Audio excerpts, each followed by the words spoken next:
Nós somos um grupo de 4 artistas, todos eles com áreas diferentes, complementares. A nós não nos interessa exclusivamente fazer um mapeamento deste território.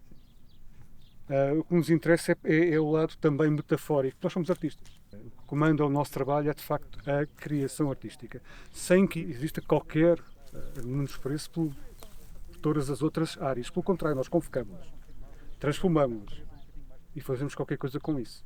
Portanto, o nosso trabalho vive muito dessa relação da geografia, da autobiografia e da metáfora. Sendo que o resultado final é um imaginário de um canal que nunca foi feito. Começámos a zona de montar e depois iremos caminhar em direção a uma represa. Atravessamos a zona da Rosal, que é mais descoberta, mas é pouco.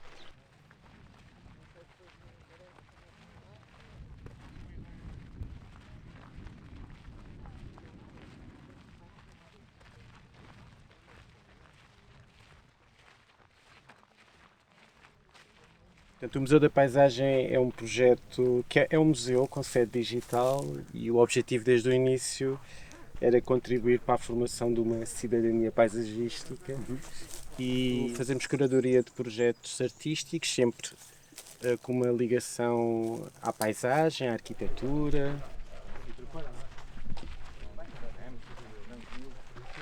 As paisagens mudam, somos nós que as mudamos, não é? Na vivência. Nós neste momento, ao estarmos aqui com as nossas pegadas, estamos aqui a intervir de alguma forma na paisagem, portanto a paisagem que outros encontrarão depois de nós já não será exatamente a mesma. Portanto, este lado de consciência, de alerta, parece-nos fundamental e, no fundo, temos um museu do tamanho de um território, não é?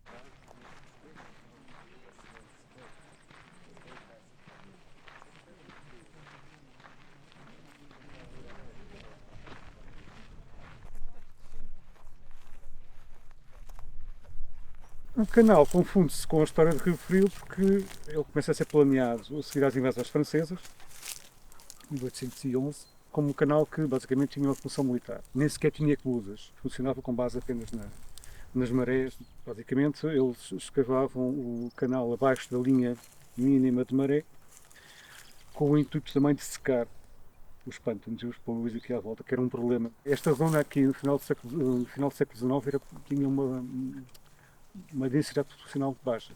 Era necessário atrair. Era a expectativa, era que, além de fosse militar, pudesse servir também para escoar alguma da produção agrícola aqui da zona. Já a segunda tentativa, que fizeram um século depois, já dava um passo à frente. E aí é muito contemporânea daquilo que foi o trabalho do José Maria dos Santos. O canal, como obra pública, não foi construído. Nunca. Há um canal que sai daqui, Rio Frio, e vai, de facto, à Ribeira das Enquias e foi construído por José Maria dos Santos. Depois, claro, a produção de vinho. Uma obra incrível, porque nós estamos a falar de uma área de vinha brutal. Era a maior vinha do mundo. Uma herdade que estava toda ela girada para a produção e para a distribuição. É uma coisa incrível. De facto, a escala de Rio Frio era incrível. Trabalhavam aqui milhares de pessoas. É uma coisa fantástica. E era um modelo de empresa muito interessante, porque é a ideia de que a pessoa nasce, cresce e morre na empresa. Mas este segundo canal, com este segundo planeamento, levava a coisa um bocadinho mais à frente. O principal motivo era a defesa. Depois, finalmente, ao de 56, esse sim já mais robusto, digamos assim, muito mais bem preparado. Essa versão do canal continuava a aproveitar o que já tinha sido feito por José Maria dos Santos, até aqui. O canal construído por José Maria dos Santos são 18 km. O canal, o suposto canal, que nunca foi feito, tinha cerca de 28, até à foz da Ribeira da Marateca. Mas há aqui um paradoxo, é que era talvez o plano mais bem elaborado de todos, mas já apareceu numa época tardia, porque os canais fluviais nessa altura já estavam em decadência. Os canais entram em decadência com a Segunda Guerra. A opção da reconstrução europeia foi claramente a opção ferroviária e rodoviária.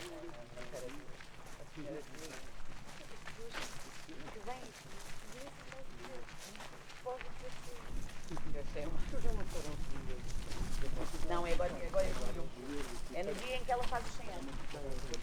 Este impulso para fotografar esta região prende-se não apenas com por ser a minha geografia pessoal, como por um interesse antigo na transformação da paisagem, mas é um interesse que não tem a natureza do interesse que isso tem para um geógrafo ou para um arquiteto paisagista. É um impulso muito mais, se quiserem, pessoal, literário, fotográfico, e a transformação da paisagem encontra justamente em Rio Frio o seu eixo, na margem sul, pode dizer-se, um eixo extraordinariamente importante. Comecei a fotografar zonas próximas do Rio Frio, Lagamessas, Lau, zonas onde nós andámos a fotografar também. Zonas que as pessoas daqui chamam a zona dos caramelos. E ao tentar perceber a história dos caramelos, essa tentativa aproximou-me sempre de Rio Frio. Encontrei várias histórias para a origem do nome, mas têm todas que ver com a fixação da população aqui. Este território, até antes do José Maria dos Santos, era um território praticamente desbravado, onde ninguém se fixava, onde havia pouca agricultura. As pessoas vinham do norte, muitas delas de Viseu, da zona do Caramulo, e vinham do Caramulo para Palmelo. Uma das histórias apócrifas relaciona os dois nomes, os caramelos, que são os caramulos de Palmela. Essas pessoas vinham trabalhar no campo e depois, na altura das Santos Populares, voltavam para casa e, portanto, eram migrantes que trabalhavam durante uma estação e voltavam para casa, e nunca se fixava aqui ninguém. E não se fixando aqui ninguém, não era possível desenvolver a região. E o José Maria dos Santos foi a pessoa que teve a ideia de fazer uma promessa a estas famílias, que é uma promessa que gera um mito transgeracional. Ele disse: se vocês trabalharem a terra até morrerem, ficam com um lote. E isso levou a que as primeiras famílias se fixassem e que permanecessem o ano inteiro aqui. Isso criou uma mentalidade que eu reconheço em pessoas da minha família até hoje, cujo objetivo de vida é deixar um bocado de terra a alguém. Obrigada.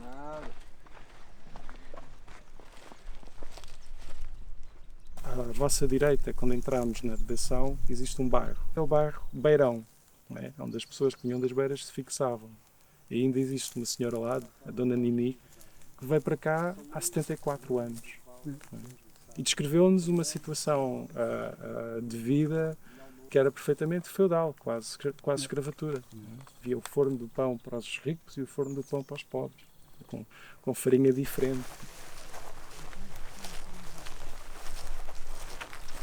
Estamos aqui numa zona de transição, temos montado, temos a Rosal, temos montado.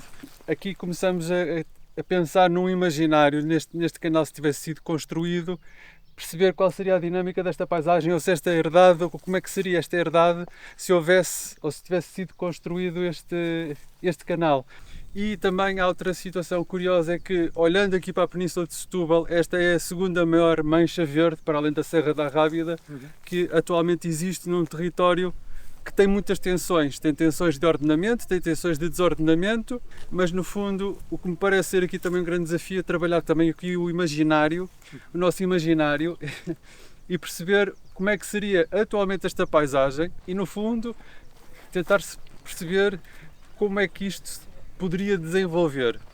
Mas isto é matéria de memória, paisagem, de ocupação de território, que, no nosso entender, tem uma diversidade extraordinária, e em termos de trabalhar o nosso imaginário, e no meu ponto de vista, na minha perspectiva, que estou a produzir desenho imaginário deste montado que existe, e portanto parar aqui neste sítio será para falar um pouco desta diversidade de paisagem, como é que ela eventualmente poderia ser caso fosse formalizado este canal, e por exemplo onde é que iam os movimentos de terras todos, que novas paisagens surgiriam se houvesse aquela escavação brutal que estava prevista a existir, se existiriam ou não estas zonas especiais de conservação, e portanto é pensar esta zona da Península de Setúbal, como é que seria